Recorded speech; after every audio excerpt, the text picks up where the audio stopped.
Começando novamente. Vamos lá?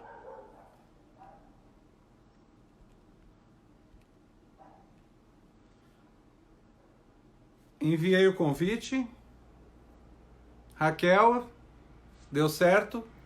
Mirelle, sim. Adilson, Michael. E agora Agora sim. sim. Agora conseguimos, né? São Ai, que dois velhos. nada. São duas pessoas que esperam muito por esse momento muito bom. Oi, Adriana, você tá bem? A Esqueline não entrou aí pra gente. Mirelle, que saudade! Tô A louca pra Paty, ver. olha. Pati, Su, linda! Nossa, nós precisamos de novo juntar esse pessoal todo, hein, Raquel? Vamos fazer aquela live que eu te falei com a Isso. equipe inteira. Só os velhinhos. Só os velhinhos, é isso aí. Olha, muita gente aí entrando, que gostoso, né? Fala, meu anjo, que Saber que a gente delícia. pode contar A com conhecimento. Marcela, A linda! Marcela entrou. A Marcela cuida de mim, Fábio. Ela que me traz os meus produtinhos aqui em casa. É uma linda. A Marcela é um amor mesmo. Eu posso falar de tudo. Olha, ó, meu amor acabou de entrar, Val. Ai, Val, linda! Olha, eu acho que assim, é muita gente para a gente ficar dando oi. Maísa, minha. Olha, a Olha, Maísa tá trabalhando Cris comigo, é uma Cardia, delícia. que Ai, gostoso, Cris! que Linda, gostoso. saudade de todos. Ai, Olha, meu Natalia, Deus. doutora Linda do Morumbi, top. Olha só, Jesus amado. Olha, ainda bem que ela não precisa de óculos, ela enxerga bem. Você não sabe, Fábio, agora nós estamos atendendo no hospital com Ah, uma foto grande pro lado de fora da roupa, eu que a gente vi numa reportagem muito legal. sabe por quê? Ela é para o paciente nos reconhecer, porque eu chego lá toda Sim. alienígena. E é muito legal quando a pessoa fala, ah, eu conheço a senhora. Eu fico feliz. É gostoso, né? É É gostoso bom. quando a gente percebe que as pessoas. Olha, a Renata Barros, ela é auditora da Unimed aí de São Paulo, entrou, que Ah, legal. sim, olha Walter que chique. Dias, que é um farmacêutico muito famoso aqui, professor de pós-graduação. Olha, bastante gente, hein? A Marton Ortodontia também Ai, Cris, entrou. linda. A Beijo Cris, pra que você. legal! Muito legal. Mas a Raquel, eu acho muito legal isso que Bom, você falou, porque, assim, a gente precisa de se identificar no outro, sim. né? E aí, quando vem todo aquele indivíduo paramentado, né, muito bem paramentado, né, em que momento eu estou tendo aquela pessoa que realmente está cuidando de mim? Quem que é essa pessoa? Para quem que eu vou expressar o meu carinho, seja a minha prece, seja o que for? Porque, na verdade, né, eu vi esses dias um meme muito interessante, que era a Liga da Justiça, né, É, se convertendo aos profissionais de saúde. E, assim, sim. se não for... Eu acho que a saúde não foi tão valorizada, nunca foi tão valorizada, igual está sendo nesse momento. É necessário a valorização de todos que trabalham, de saúde principalmente, mas de todos que levam, que buscam, que traz. O que eu percebi é assim, a saúde ela precisa melhorar muito no nosso país, né? Você viu que tem regiões que estão com muita gravidade, nós um pouquinho mais adiantado na forma do atendimento e o resto do país um pouco mais atrasado na sua evolução. Isso é muito ruim, né? Sim. Porque mostra uma diferença que a saúde ainda está precisando chegar com melhor qualidade em cidades menores, para que as pessoas não morram, né? Sim, e eu vejo que essa pandemia ela trouxe para a gente uh, um resgate muito importante de valores, um Sim. resgate de identidade muito grande, né? Hoje os pais eles valorizam a escola, né? Os professores dos meus filhos, nossa, eles trabalham muito, eles ensinam muito, é muito difícil tudo isso, né? Então, Uhum. assim, eu acho que foi um momento muito difícil, está sendo um Sim. momento muito grave, muito difícil, mas que eu estou vendo que está tendo o novo encontro dentro do seio familiar. Então, o isolamento está proporcionando que as pessoas se reconheçam, né? O que a rotina distancia todo mundo de todos. Então, eu acho que isso aí é muito... Isso, a gente tem que ver que existe também tudo isso. E aí, o resgate do amor à vida e o amor ao próximo, né? Porque no Sim. momento em que eu me cuido, eu estou cuidando não só de mim, eu estou cuidando do outro também. E aí, a Uhum. primeira pergunta que eu achei super interessante que eu Vamos lá. recebi, né, hoje, de uma dentista, a doutora Heloísa Maluf, né, lá de Adamantina, ela virou e falou assim, faz uma pergunta para a doutora para mim. Eu falei, claro que eu faço, né?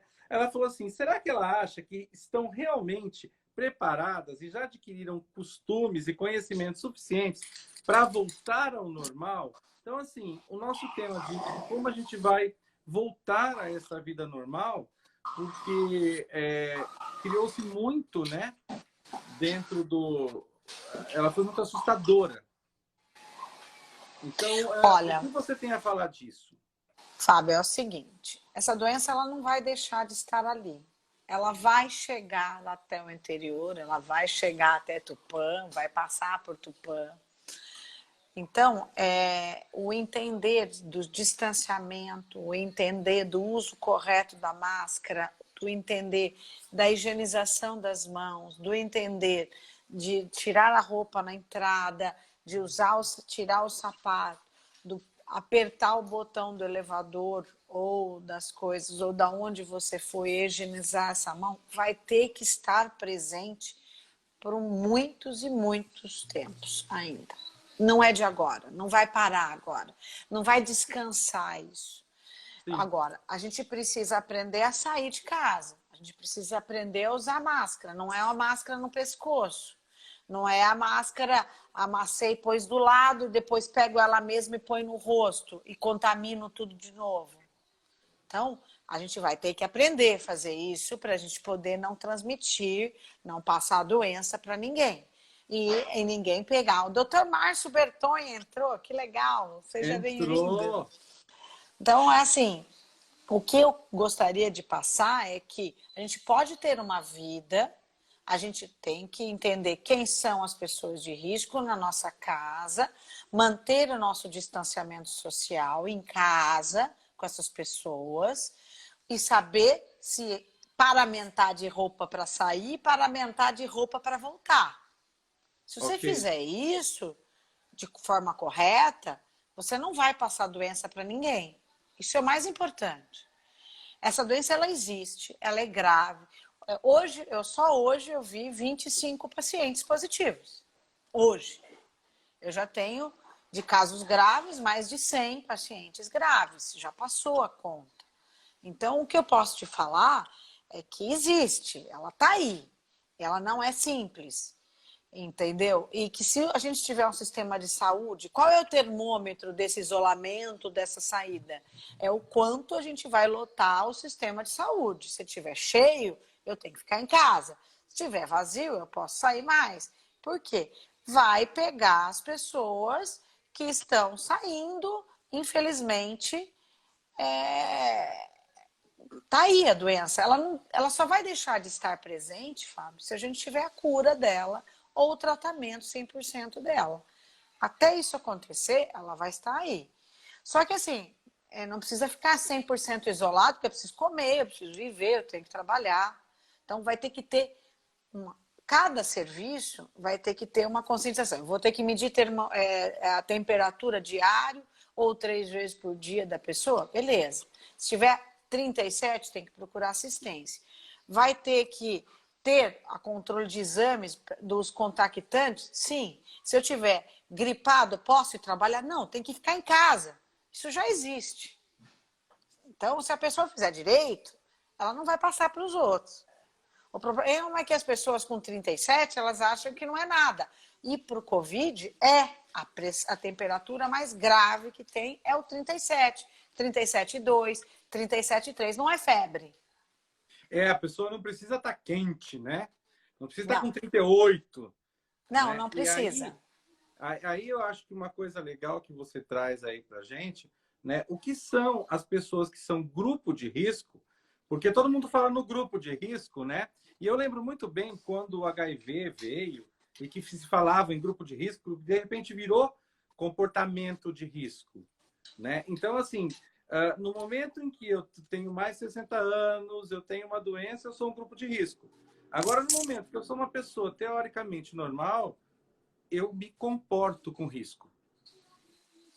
Sim. No momento que eu não A uso a gente, máscara, né? então, as pessoas que eu estou pegando agora como doentes, internados, são aqueles que estavam isolados e que o marido saía. Então, ele sai, não faz toda a sua correto uso, entra. Me perguntaram da gravidade de elevador. O elevador é o seguinte: idealmente, o elevador tem que ser porta aberta nos locais, então tem que ser solicitado que ele fique aberto para ele arejar, porque a maioria dos elevadores são de porta fechada. Você tem que usar um lenço, um papel toalha, alguma coisa, ficar apertando o botão. Se possível, use máscara dentro do elevador. Você não sabe quem estava ali e não sabe quanta mão teve ali. Não encoste na parede do elevador. Outra, esse elevador tem que ser limpo com maior frequência. Quanto que de frequência? A quantidade de frequência que ele for andar ou que ele for ter pessoas dentro. Então, e ter um regulamento da quantidade de pessoas por vez. Não pode estar cheio. Tem que ter aquele do pezinho mesmo dentro do elevador. Então, isso é o correto. Saber o quanto de espaço eu tenho que ter de uma pessoa para outra. Então, o elevador tem que fazer direito. No supermercado, eu tenho que não botar a mão na boca, não botar na roça, não botar lá. Eu tenho que usar a máscara. Ah, já deu mais de 2 horas. Meu, tem um dispositivo, tira a máscara, põe outro. Eu não vi ninguém trocando máscara direito. Então, eu acho que precisa as pessoas conscientizarem, né? Porque eu não posso ficar doente, então eu não quero ficar perto de quem não sabe se cuidar, entendeu? Veio uma pergunta aqui interessante, né? Mas a máscara me protege ou só evita que eu transmita? E aí, aproveitando o gancho dessa pergunta, né? Muita gente está falando da máscara de tecido. E uns falam, lava com hipoclorito, não usa hipoclorito, usa Então vamos sabão. lá. A máscara, a máscara de tecido, ela tem uma proteção, se ela tiver íntegra, de 60% a 70%. Ponto. Não é o mais importante.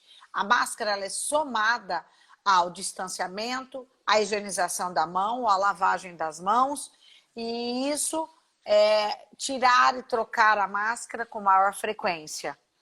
É isso. Esse é o dever da máscara. Então, ela é o mais importante. Como lavar essa máscara? Primeiro, se eu vou sair por 6 horas, eu tenho que levar de 3 a 4 máscaras para ser trocado. Isso é o mais importante. Como lavar? Chega em casa, lava com água e sabão. Já me perguntaram, posso lavar no banheiro quando estiver chegando em casa, tomando banho? Pode. Água e sabão. Depois dessa máscara molhada, ela tem que ser colocar numa imersão com água sanitária. De que forma? 1 copo de água sanitária mais 4 copos de água. Deixa lá 20 minutos essa máscara lá. Aí você tira, deixa secar. Começa o dia seguinte de novo. Tem que fazer isso. Não tem jeito, Fábio, tá? E não pode deixar. A doença não vai escolher a pessoa. Ela pode ser carreada. Então, agora está tendo aumento do número de casos. Agora é o problema. Por quê? A gente já sabia que estava grande. Agora vai mostrar, porque o exame está sendo feito. Vai aumentar e vai todo aquele exame que estava parado no sistema público e no sistema geral vai ser feito agora. Então, vai triplicar o número de casos. Isso nós já sabíamos. E vai ter teste rápido agora. Vai ter teste rápido em farmácia e vai ter os testes para diagnóstico mais rápido.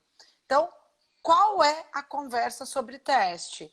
Já me perguntaram isso e eu estou falando já.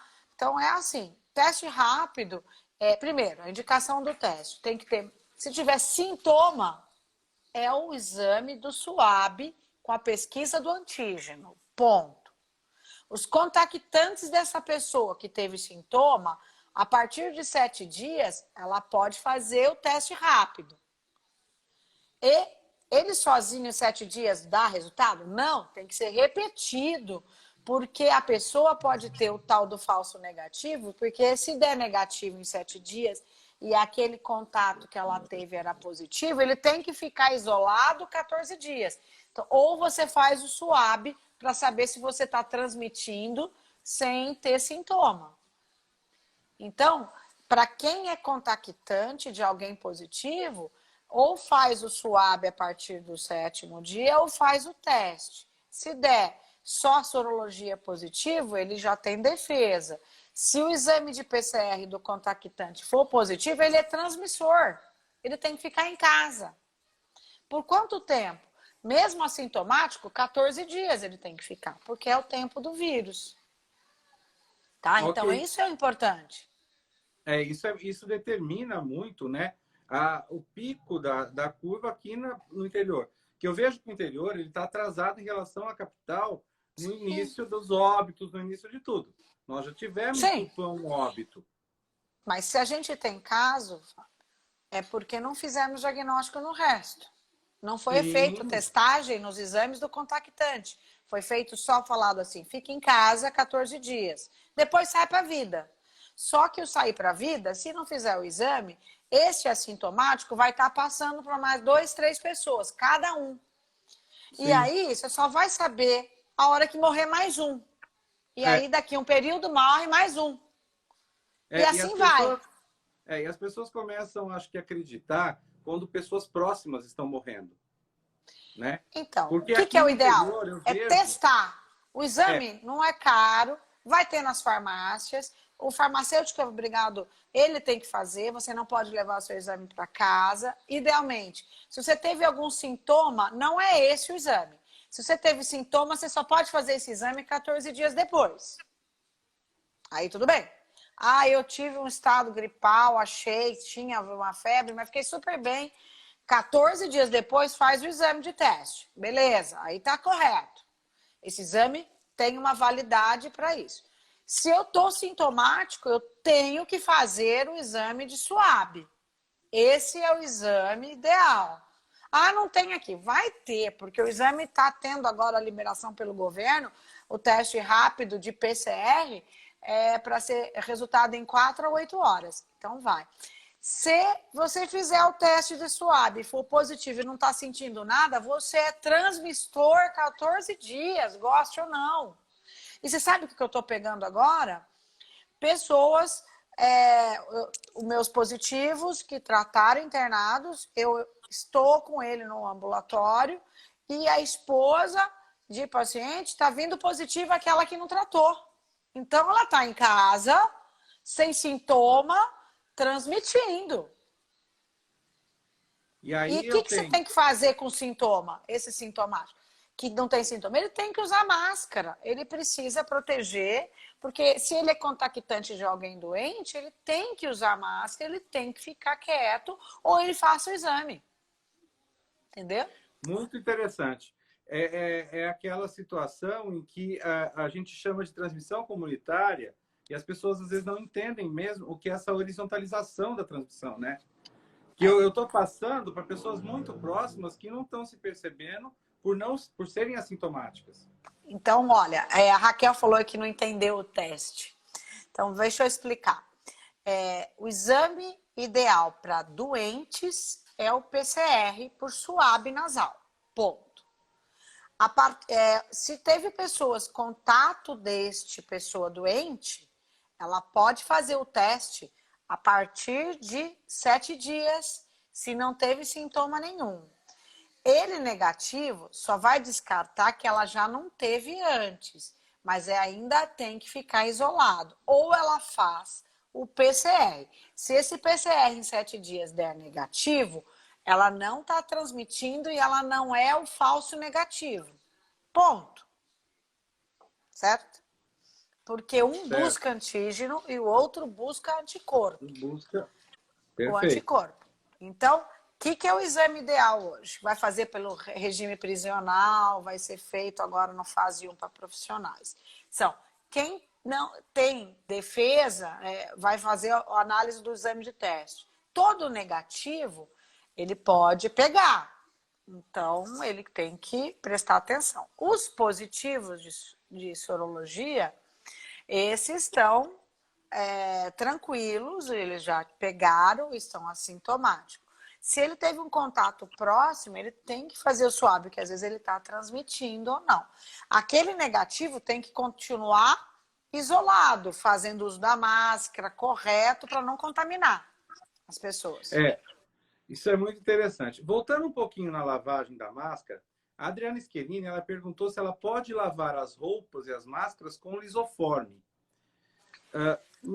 Olha, o lisoforme não tem assim uma discussão da desinfecção. Não adianta só passar o lisoforme. A máscara tem que ser lavada com água e sabão.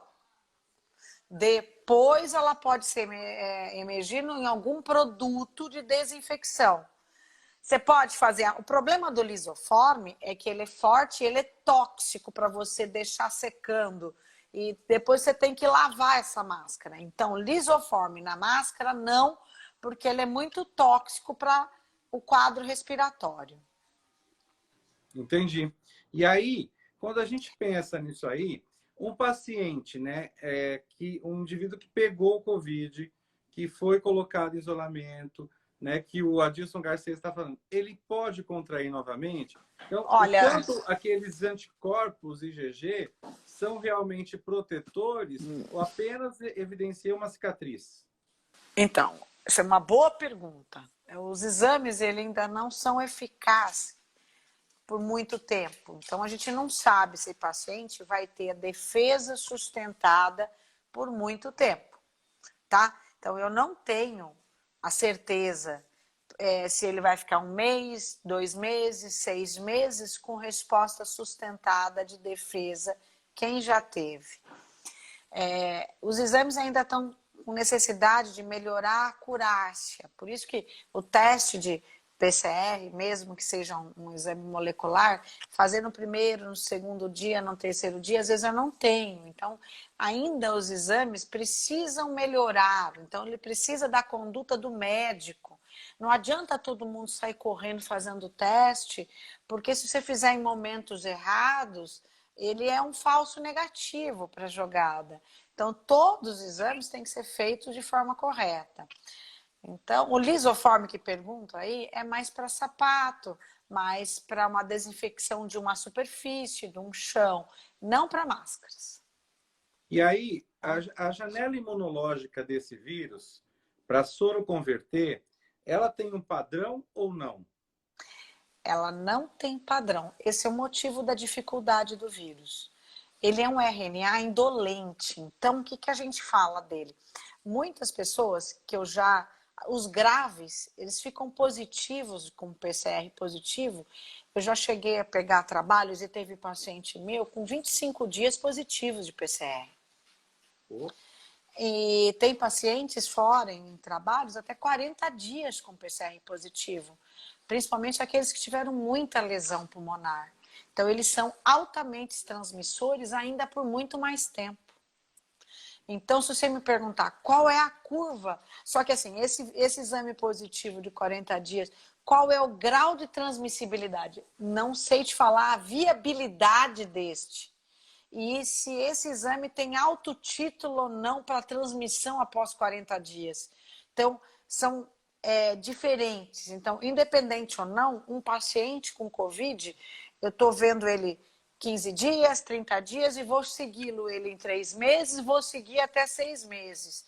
Porque eu não sei o grau de defesa e se ele não vai perder a parte da defesa depois. Então, vai transmitir de novo? Não sei te falar.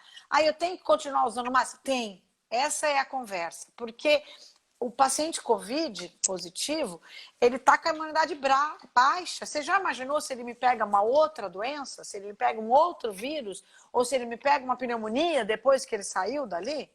Ele vai ser muito mais grave para mim. Então, é um paciente mais debilitado. Não é porque ele saiu do quadro, então eu posso sair normal na rua. Não, ainda não dá. Nós não temos essa certeza ainda. Entendeu? É um processo muito novo, né? Até criar uma história para esse vírus leva um tempo. E aí, uma coisa que eu acho bem interessante, a gente está pensando, começou aí a cloroquina, depois veio a ivermectina, e os antibióticos e tudo isso aí. E agora as pessoas estão falando de interleucina. Sim, né? a interleucina é um exame que a gente faz, principalmente a interleucina 6, tem o 2 e os receptores que a gente usa para nós analisarmos, no caso, aquele paciente que vai ter a inflamação, vai ter a liberação citoquímica, que a gente fala, que é a maior gravidade. O que é a maior gravidade? É aquele paciente que está bem até o 5º dia, 6º dia, febrinha, mas está ótimo, estou melhor do estado geral, mas ele já começa a cansar para ir ao banheiro, ele já começa a cansar para ir comer, tomar banho, aí ele vem a febrinha no 6º, 7º dia. Esse paciente vai ter um PCR estourado, vai ter um cansaço e a saturação vai cair, porque ele libera a citoquímica e a interleucina vai estar estourando. Quando a gente libera as provas inflamatórias rápidas altas, Fábio, eu tenho de maior gravidade, no caso. Então, é certeza que ele vai piorar, que eu preciso da reserva pulmonar dele. E eu preciso trabalhar nesse cara. Ele não pode estar em casa. Porque Entendi. ele pode morrer em casa. Sim. Esse paciente saturou abaixo de 94, eu quero olhar para esse cara todo dia fazendo 15 mil exames para eu indicar a terapêutica. Qual é a terapêutica? Eu analiso o fator de risco, eu analiso se ele é hipertenso, se ele é diabético, se ele tem reserva pulmonar, se ele é um atleta, se ele é um obeso, o que ele for. E com isso eu vou dar. O que a gente aprendeu com esse vírus? Ele é igual ao HIV, tem que dar coquetel, eu tenho que trazer todo remédio que possa fazer de antiviral. Você perguntou da ivermectina, os trabalhos só com a ivermectina não funcionam, mas ivermectina associada à cloroquina, associado a XYZ, associado ao anit, todos os antivirais in vitro, eles ajudam. Eu não sei se somado eles não vão ajudar mais, então o somado é o que a gente está programando. Eu pus um protocolo que a gente usa, de acordo com a gravidade de cada doente, a gente está fazendo e está tendo respostas. Eu tenho um levantamento de 100 pacientes graves agora. Então, se você me perguntar o que eu estou usando, eu uso X, esse X mais Y de acordo com a piora, com a análise de gravidade e progressão da imagem, que é o foco pulmonar. Todos eles têm que ganhar o antibiótico. Sabe por quê? Porque o pulmão, como ele é a porta de entrada, ele não, e nós temos um compêndio de bactérias no pulmão associado a uma reação traqueal que também é cheia, ele cai a imunidade, despenca imunologicamente e essa bactéria multiplica. Então, eu não quero... E foi feito vários trabalhos de anatomia, depois que morreu os pacientes, com infecção pulmonar bacteriana em cima do Covid. Então, todos têm que ganhar antibiótico. Ponto. Isso não pode parar. Ah, mas tá tudo bem, eu não tô bem. Não, tem que tomar antibiótico. Aí, além do antibiótico, de acordo com a gravidade, eu vou dar antivirais, antivirais, antivirais. Aí é discutido. Ah, não, é uma coisa tão ruim, porque assim, quando a gente discute com outro especialista, outros infectos, cada um tem uma justificativa para esse ou aquele, porque não tem um tratamento único. E aí, não existe uma droga. É uma experiência. Então, é por isso que me cansa. Eu chego em casa, às vezes, 10, 11 horas da noite, porque eu tenho que pensar em cada caso como um caso. É claro que eu coloco eles num protocolo. Sim. Num protocolo de atuação. Eu vejo a resposta dele. E aí a gente fala de hospitais que você trabalha que tem toda uma estrutura funcionando. A hora que eu venho uma discussão multi. E lá eu discuto com intensivista, com hematologista, com pneumologista, cardiologista. Eu faço eletro todo dia nos meus pacientes. Eu analiso se ele tem uma alteração para ter arritmia ao remédio ou não. Com isso eu posso trabalhar. E ainda assim não durmo de nervoso. Imagina longe. Imagina aqui, que às vezes aqui a gente tem cidade que não tem uma ressonância, que não tem um exame de radiologia, um simples raio-x de qualidade, né? E aí a Adriana está perguntando para a gente uma coisa interessante. As vacinas de pneumo 13, H1N1, uma vez tomadas, melhoram nossas defesas? Olha, são defesas diferentes, tá? Por isso que, criando vacinas, só que eu não posso tomar todas de uma vez. Porque o sistema imunológico, ele tem uma memória e ele tem os seus soldados. Se você colocar coisa dentro dele, ele precisa raciocinar ou uma via ou a outra via. As duas juntas, às vezes, ele não vai funcionar. Então, às vezes, acha que eu estou protegida e eu nem gastei o meu soldadinho para fazer a defesa da pneumonia ainda. E eu estou achando que eu estou bem. Então, o que é o ideal de vacina? Eu tenho que estar imunologicamente estável e eu faço uma de cada vez para analisar a resposta do meu organismo. Tem pessoa, criança, você pode usar vacinas virais, bacterianas, porque a imunidade dele está num gás que tudo que você der, ele vai fazer defesa. Vai responder. Mas a pessoa mais velha, ela está gastando imunidade para trabalhar, gastando imunidade para manter temperatura, gastando imunidade porque o hormônio da tireoide não funciona, por causa disso, aquilo. Quer dizer, o organismo está trabalhando para manter um monte de coisa. Quando você dá muita coisa junto, ele não responde. Ele fala, opa, aqui não vou, cansei, me deixa em paz. Então, a gente precisa prestar atenção como a gente faz a vida. Criança não, é diferente. Ele tem uma imunidade que você põe água, põe comida, ele vai ajudando a melhorar, a responder. Então, precisa tomar devagar as vacinas e ter indicação correta de uso.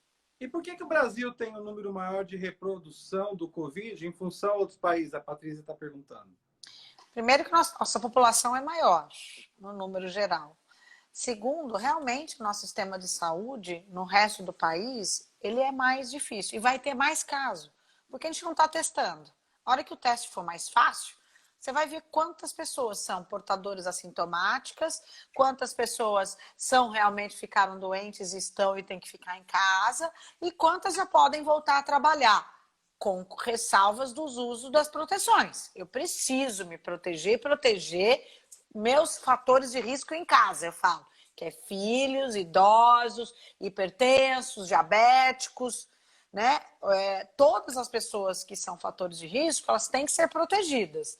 Então, se eu chegar em casa, eu não posso ficar beijando meu filho, porque eu sou a pessoa que estou ali na frente. Então, isso é importante.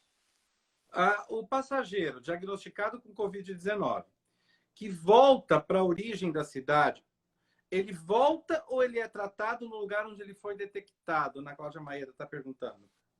Então, é aonde ele estiver presente. Se ele estiver doente, estiver grave, Ana Cláudia, ele não tem como viajar, ele não tem como voltar para sua residência, para o seu lugar. Então, depende do estado de cada paciente no momento.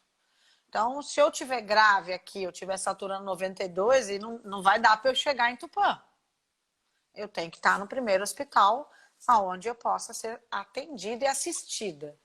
O Adilson está perguntando qual a sua opinião de tratamento com Remdesivir.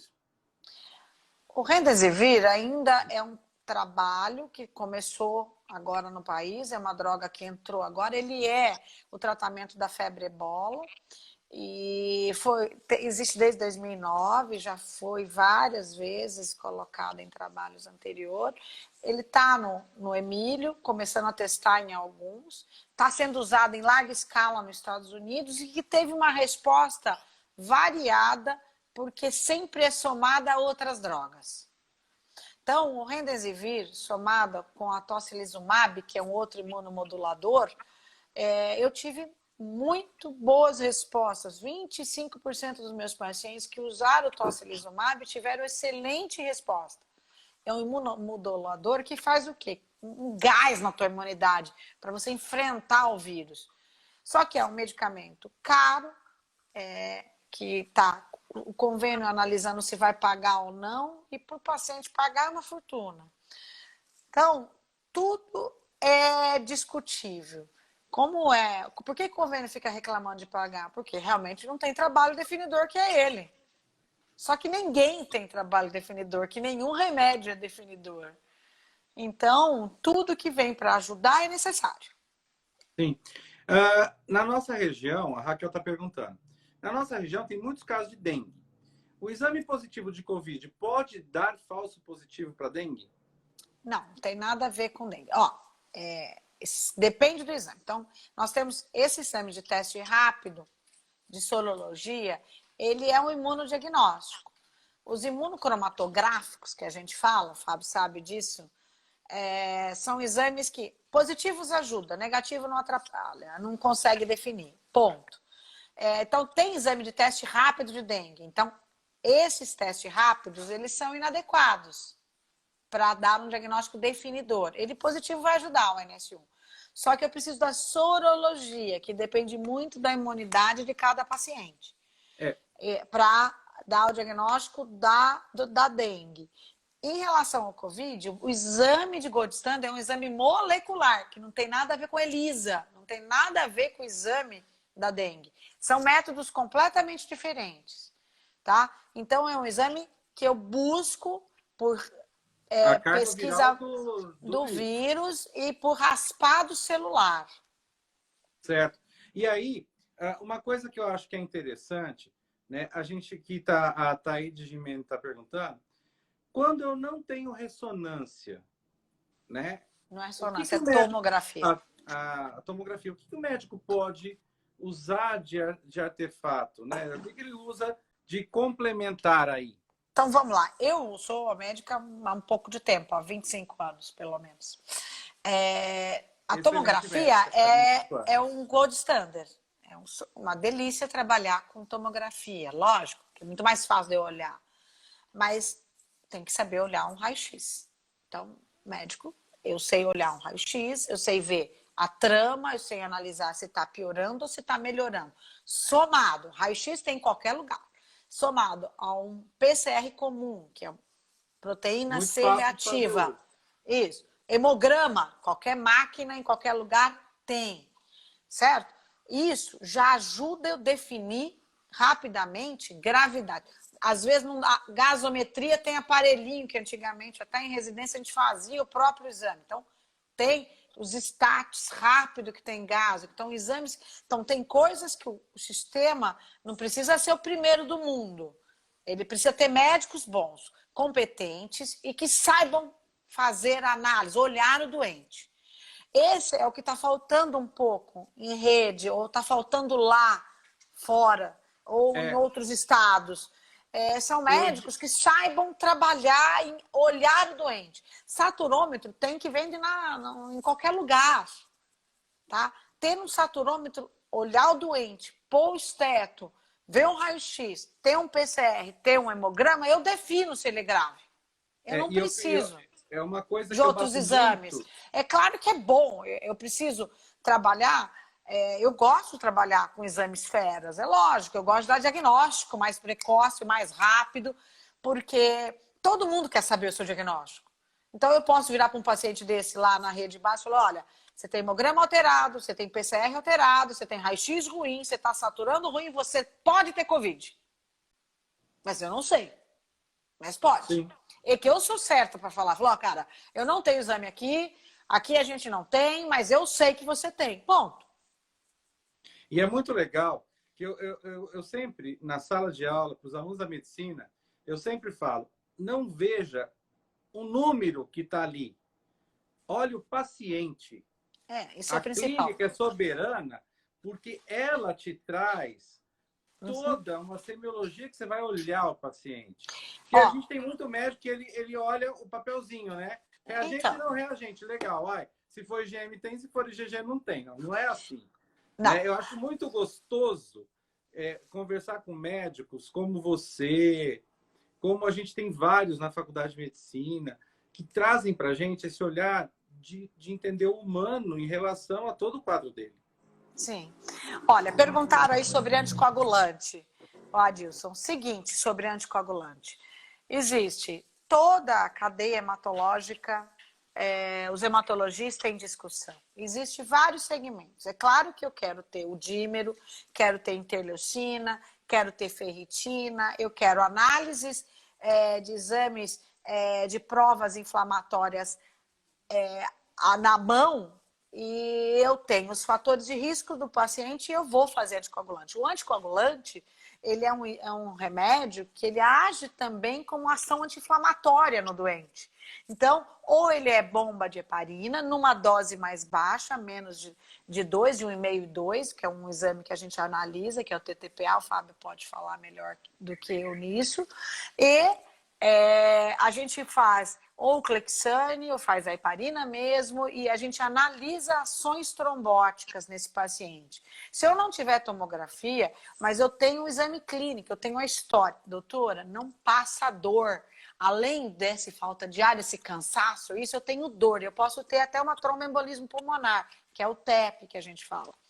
Esse paciente vai ter um exame chamado dímero, às vezes lá no pico, estourado, que também não é um exame caro, que também pode para ser feito. Então exames precisam... Oi? Oi? Alô? Não, Fábio? pode falar. Estou te ouvindo. Então, são coisas que a gente precisa para fazer o uso. Então, o anticoagulante, existe protocolo. Hoje em dia está se usando Clexane, ou uma vez ou 2 vezes ao dia, de acordo com o fator, com a análise. Existe anticoagulação plena, quando tiver paciente com ação trombótica, ou se tem alteração de válvula. Existe pacientes que a gente usa uma bomba de heparina em casos graves e UTI, com dose baixa para ele não ter sangramento. Então, tudo é válido, sim. Tudo, hoje em dia, nós estamos somando para melhorar o doente. Eu vejo uma pergunta aqui que eu acho interessante, né? Como posso diferenciar a dengue do Covid? Porque hoje eu observo aqui muitas pessoas com dengue, mas sem aquele quadro, né, todo patognomático da dengue, né? Então, pessoas aparecendo com dengue e com sintomatologias diferentes. Existe isso para o Covid ou o Covid ainda tem o padrãozão dele? Dengue não tem nada a ver com Covid. Ponto. Tá? Covid é quadro intestinal, diarreia, pode dar cheiro alterado, paladar alterado, perda às vezes de um pouco de audição, 2 a 5% conjuntivite e tem quadro respiratório a maioria deles. Dengue, dor muscular, é diferente. Dor retroocular, dor de cabeça forte, não pode movimentar o braço. E a partir da plaquetopenia, da leucopenia, e é prostração. Prostração. E só tem febre 2 dias. O Covid, ele tem uma febre inicial pequenininha, mas depois ele volta a fazer a partir da reação inflamatória lá no 7º dia. E dá uma falta de ar monstra. É um fôlego curto, você não puxa o ar. Isso é assim mesmo. Tem nada a ver uma doença com a outra. O Adilson também está falando, a esposa dele teve linfoma de Hodgkin. Ela é considerada curada. Ainda é grupo de risco? Se tiver alteração imunológica, sim. Depende como está a imunidade dela, como é que ela está seguindo. Se ela teve linfoma antigo, mas ela tem infecções bacterianas, infecções urinárias. Se ela tem uma alteração de imunidade ou da eletroforese. Depende muito de como ela está, para ela poder ser considerada ainda como fator de risco ou não. A triagem para eu procurar um serviço de saúde, que momento que eu vou no OBS, que momento que eu vou para o hospital, que momento que eu vou no centro de pronto atendimento? Depende dos seus fatores, né? Mas o que eu tenho? Se eu tiver uma febrinha baixa, mas estiver bem, estado geral normal, tranquilo, eu posso ainda ficar em casa. Mas o que é o ideal? Até esse paciente, ele já aciona um médico. Eu tenho aqui vários pacientes que falam comigo no celular. Vários. Raquel, eu tô com o exame, que nem tem colega, positivo. Eu falo, ótimo. Então, o que eu quero? Todo dia me manda um zap falando, tô bem, tô com saturação bem, eu tô legal, eu tô respirando, eu não tô bem. Eu tenho que saber. Ele tá em casa, não tá tratando, teve um sintoma. Eu tô direcionando. Eu não vou conseguir ficar ligando, cobrando, mas eu quero que ele me informe. Ele é o doente, ele tem que me informar. Então, tem que ter um médico. Ok. Qual é o problema dessa doença? As pessoas não tinham seu médico próprio, então elas não têm com quem reportar. Vai todo mundo no sistema básico lá, fica enlouquecido na base. Porque não sabe, não conhece, dá ansiedade, dá uma loucura. Eu entendo, é isso mesmo, as pessoas precisam conhecer, e é difícil. Mas se você estiver tranquilo, respirando normal, estando bem, dá para ficar em casa.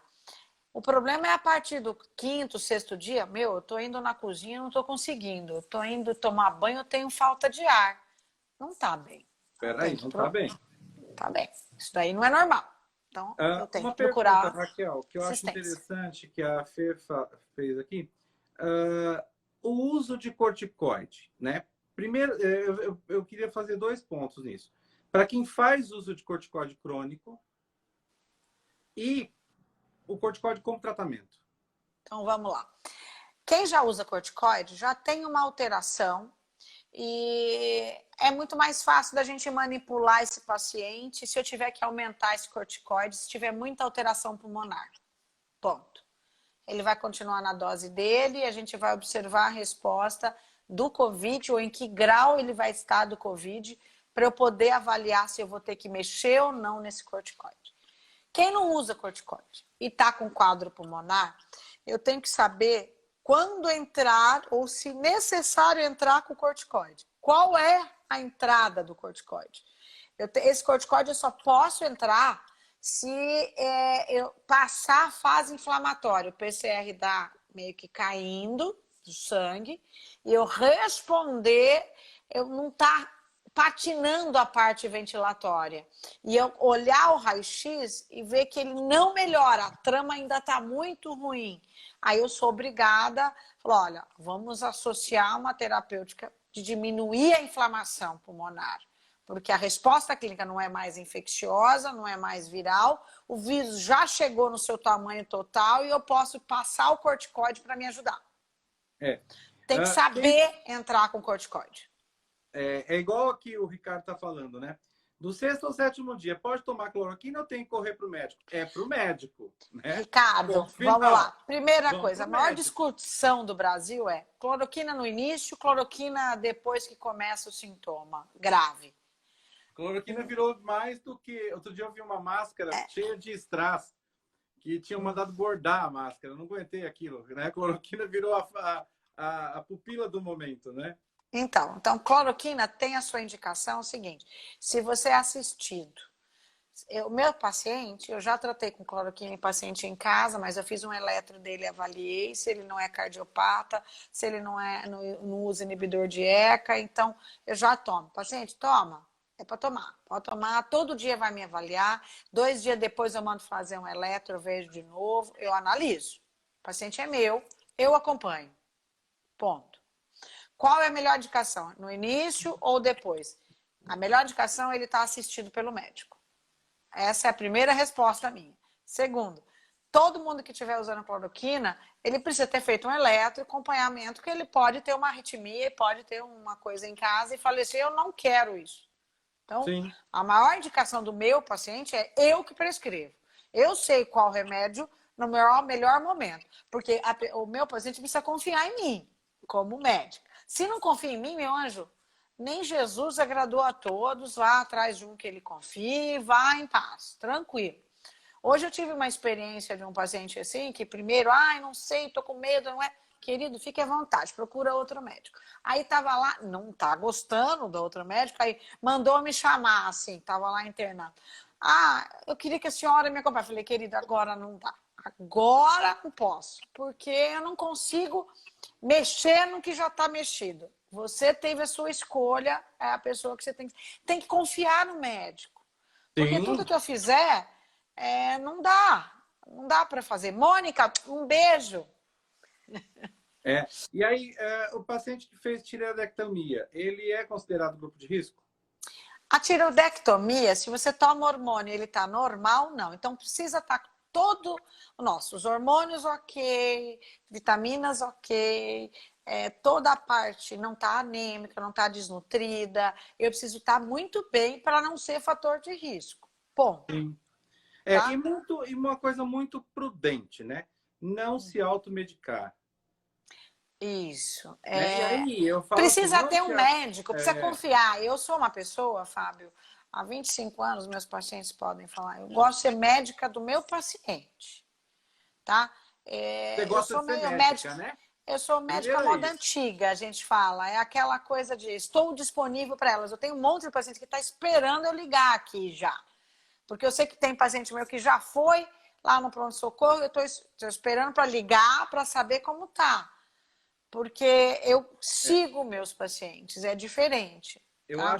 Eu acho muito legal o teu comprometimento com o seu trabalho, que ele é fantástico, porque você é uma pessoa que estuda muito, eu acompanho a tua carreira, você é uma pessoa que estuda muito, você é uma pessoa muito competente, mas você é uma pessoa muito humana.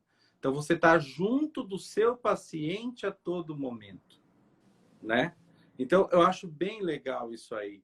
E você não tem hora para ele, né? Não. A gente que conhece mais de perto, a gente sabe que tá almoçando, só um minutinho que o hospital tá ligando.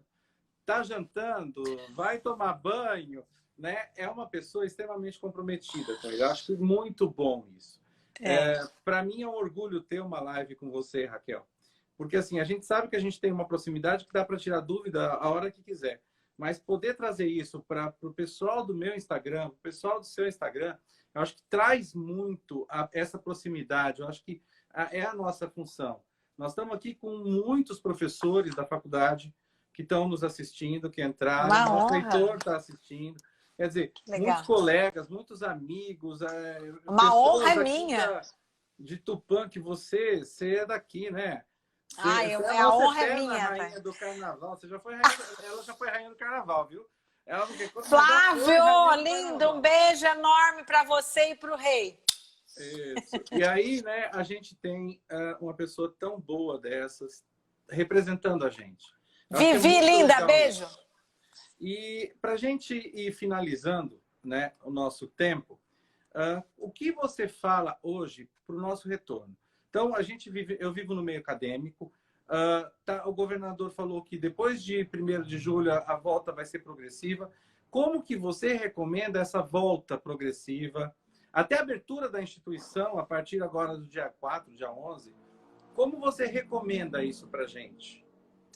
Olha, é manter o cuidado, o distanciamento, e cada instituição tem que se preparar para a quantidade de pessoas com distanciamento de 2 metros, ter quantidade de pessoas em elevador, aumentar a forma de limpeza a cada 2 horas, controlar o uso de máscara, né? A gente escrevi isso recente. Controlar, tem que se trocar a máscara a cada 2 horas no trabalho. Se usar errado, tem que ou levar uma advertência, ou uma bronca, uma coisa. Ter álcool gel mesmo dispendo, colocado em cada setor, tá? Não manter ar-condicionado, tem que ser ventilado os ambientes, tá? Então, eu acho que nós vamos ter que se preparar para isso. Temperatura mesmo, porque tem que estar, não pode ter 37, tem que ter rotina para o 37, encaminhar para testagem, para controle, para fazer o exame de PCR, que é o exame da busca do antígeno, manter esse paciente isolado, ter a rotina de que quando for voltar, fazer o exame sorológico para ver se ele tem defesa, junto com mais um SWAB para ver se ele pode voltar ao trabalho. Então, esse vai ser parte da rotina nossa, porque eu não sei por quanto tempo eu tenho defesa, por quanto tempo vai ser mantida essa defesa, mas a vida também não vai poder parar. E a gente vai ter que estar com isso descrito de como fazer. E vai ter que bater Martelo nisso. o martelo. Por quê? Goste ou não goste, é o que tem para hoje e é o que a gente tem que viver, né, Raquel? E com Então, muito cuidado, com muita atenção. essa doença está aí, Fábio. E se Não vai mostrando como sumir. profissional. Né? Eu acho que a instituição que tem cursos de saúde, ela tem que se posicionar. Eu fico em 2 cidades que eu tenho muita felicidade, porque nós temos um sistema de saúde muito bom em Tupã e a Damantina também tem um sistema de saúde muito bom. Maravilha. Então, assim, isso já dá uma segurança muito grande para as pessoas, né? Então, eu acho que se cuidar, quando possível não sair de casa, sair para o mínimo necessário e de preferência, usar a tecnologia, usar os recursos. A gente tem muitos sites importantes aí com notícias, né? Você é uma pessoa que, assim, tem live todo dia, trazendo informação, buscando. Eu vejo você fazendo com o pessoal de Presidente Prudente, com o pessoal aí de São Paulo. É muita gente trazendo. Então, assim, muito obrigado pela sua atenção, por dedicar esse tempo para a gente, que eu acho que foi enriquecedor demais. Você é uma pessoa que tem uma didática muito boa, né? A gente liga a TV para ver a Raquel falar, né? Porque a Raquel, ela está em todos os locais pela competência, ela está pela capacidade de como ela desenrola todo esse processo. Então, assim, eu queria agradecer você, agradecer o teu tempo. Foi um carinho muito grande para todos que estão aqui, o pessoal aí batendo palma, agradecendo. Eu te amo, Raquel, não é só você, todo mundo. Né? Eu amo também. Martinho, o Então, pessoal assim, todo aí. muito orgulho da Cláudia Maída, muito orgulho dessa dupla. Eu acho que a Ana gente. Cláudia, um beijo enorme para você, Lili, todos, amo vocês. Eu acho que a gente está aí para trazer Linda! informação, para fazer. E vamos junto, né, vencer mais esse desafio que o mundo está nos colocando. Eu acho que a gente tem uma capacidade muito grande para entender que existe algo que trouxe para a gente o quanto humano e frágil nós somos. Porque essa doença vem para isso. Eu acho que é muito importante isso, né? O quanto frágil eu sou e o quanto eu Pati! preciso de cuidar, né? Então, assim, um grande beijo.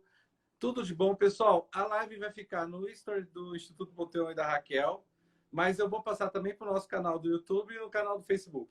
Ok? Então é só buscar lá, Instituto Boteon no YouTube e Facebook. Aproveitar a caminha global aí, né? Minha querida global. E olha, um grande beijo, fique com Deus. Que a cada dia você possa exercer com todo carinho que se exerce a tua profissão, que eu sei o quanto você luta por ela, eu sei o quanto você se priva da vida em função do seu amor, que é a profissão. Então, um grande beijo, muito obrigado por essa oportunidade, tá? E a gente se encontra aí para outras Sulias, naquela nossa live que vai acontecer no final de semana. Maravilha, eu vou amar. Um beijo a todos. Um beijo a Rosângela, um beijo a todo mundo que me pediu e que está falando. Eli, linda, um beijo enorme, tá bom? Mirelle, amor, linda. Ai, lá do Canadá, maravilhosa, um beijo enorme, tá bom? Fábio, para você, não tem nem o que falar, né, meu lindo? Para você, o que você me pede, eu faço em qualquer lugar que eu esteja. Obrigado, um beijo, tá? É um grande prazer ter você comigo. Grande beijo, fica com Deus. Dá um abraço nos quatro pichotes aí. E vai lá cuidar deles, que eles merecem atenção sua. Beijo. Fica com Deus.